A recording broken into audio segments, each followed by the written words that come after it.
श्री राधा कृष्ण भगवान की जय। आज इस वीडियो में हम सुनेंगे नल दमयंती के पूर्व जन्म की कथा का तीसरा और अंतिम भाग। ये कथा क्यों सुने?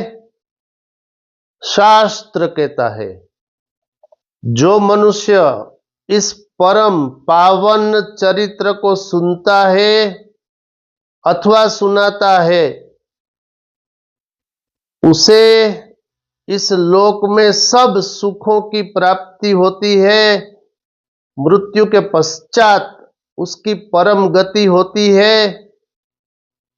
उसकी सब मनोकामनाएं भी पूर्ण हो जाती है। धन मिलेगा, यश मिलेगा, आयुष्य प्रदान करने वाला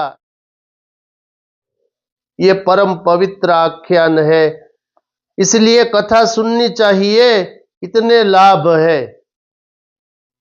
अस्तु, आइए अब हम सुनेंगे शास्त्र में वर्णित यह कथा नल दमयंती के पूर्व जन्म की, और आज ये कथा समाप्त भी करेंगे और फिर मैं इसका प्रमाण भी बोलूंगा। आप देख रहे हैं चातुर्मास 2025 शास्त्रोक्त महात्म्य, ये श्रृंखला का ये 16वां प्रवचन। कथा सुनिए। शास्त्र कहता है, शिव जी बोले, यह मेरे रूप वाला यति अगले जन्म में हंस होगा और तुम दोनों का पुनः संयोग कराएगा। यह भील निषद नगर के राजा वीरसेन का नल नाम का महाप्रतापी पुत्र होगा, इसमें संशय नहीं। और हे अनधे, तुम विदर्भ नगर में भीमराज की कन्या होकर परम गुणवती दमयंती नाम से विख्यात होगी। तुम दोनों ही बहुत काल पर्यंत यथा इच्छित राज्य सुख का भोग करके योगीश्वरों के लिए दुर्लभ मुक्ति को निश्चित रूप से प्राप्त करोगे। नंदीश्वर बोले, ऐसा कहकर शिवजी उसी समय लिंग रूप में प्रकट हो गए।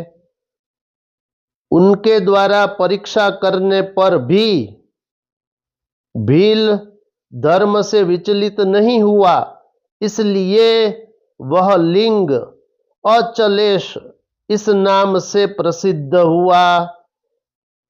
हे तात, वह आहुक भील निषद नगर में वीरसेन का पुत्र नल नाम वाला महान राजा हुआ।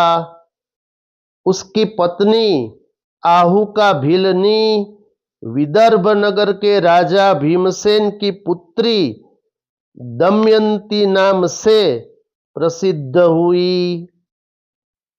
वे शिवा अवतार यतीश्वर भी हंस रूप में अवतरित हुए, जिन्होंने दमयंती का विवाह नल के साथ करवाया।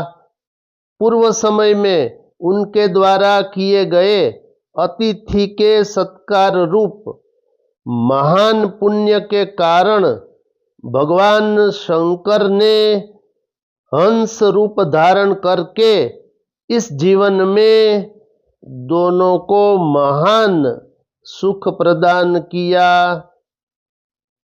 अनेक प्रकार का वार्तालाप करने में निपुण हंसा अवतार शिवजी ने दमयंती तथा नल को महान सुख प्रदान किया।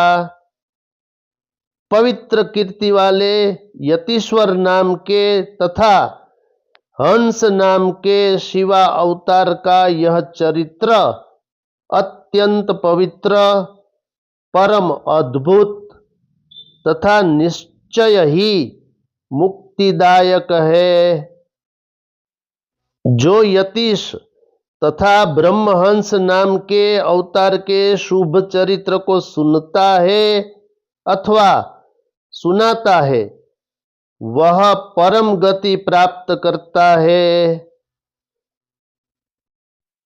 यह आख्यान निष्पाप सब कामनाओं को पूर्ण करने वाला, स्वर्ग की प्राप्ति कराने वाला, यश तथा आयुष्य प्रदान करने वाला, भक्ति को बढ़ाने वाला और उत्तम है। यतीश्वर तथा हंस रूप शिव का यह चरित्र सुनकर मनुष्य इस लोक में सब सुखों को भोगकर अंत में शिवलोक को प्राप्त करता है। अस्तु, अब यहाँ शास्त्र में वर्णित ये कथा समाप्त हुई। अब सुनिए प्रमाण। ये मैंने आपको श्री शिव महापुराण की रुद्र संहिता के 28वें नंबर के अध्याय से ये कथा सुना दी। इस कथा में कुल 41 श्लोक है और ये कथा सुनाने का फल क्या, एक बार फिर से सुन लेते हैं। शास्त्र कहता है, इस पवित्र कीर्ति वाले यतीश्वर नाम का तथा हंस नाम का शिवा अवतार का यह चरित्र अत्यंत पवित्र, परम अद्भुत और निश्चय ही मुक्तिदायक है। यह 38वें नंबर के श्लोक में कहा। इस कथा के आगे सुनिए, 39 और 40वां श्लोक में क्या बोले नंदीश्वर। शास्त्र कहता है, जो यतीश तथा ब्रह्महंस नाम के अवतार के शुभ चरित्र को सुनता है अथवा सुनाता है, वह परम गति को प्राप्त करता है। ध्यान दो। और यह आख्यान निष्पाप सब कामनाओं को पूर्ण करने वाला, स्वर्ग की प्राप्ति कराने वाला, यश आयुष्य प्रदान करने वाला, भक्ति को बढ़ाने वाला और उत्तम है। और अंतिम 41वां श्लोक, यतीश्वर तथा हंसरूप भगवान शंकर का यह चरित्र सुनकर मनुष्य इस लोक में सब सुखों को भोगकर अंत में शिवलोक को प्राप्त करता है। यह कथा का अंतिम श्लोक है 41वें नंबर का। अस्तु, इस अंक में इतना ही। ऐसे ही धर्मयुक्त प्रवचनों को देखने के लिए आप देखते रहिए मोरेश्याम चैनल। जिन्होंने अभी तक इस चैनल को सब्सक्राइब नहीं किया, कृपया इस चैनल को सब्सक्राइब करें, इसे लाइक शेयर कमेंट्स भी करें। शेष फिर कभी। बोलिए श्री राधा कृष्ण भगवान की जय।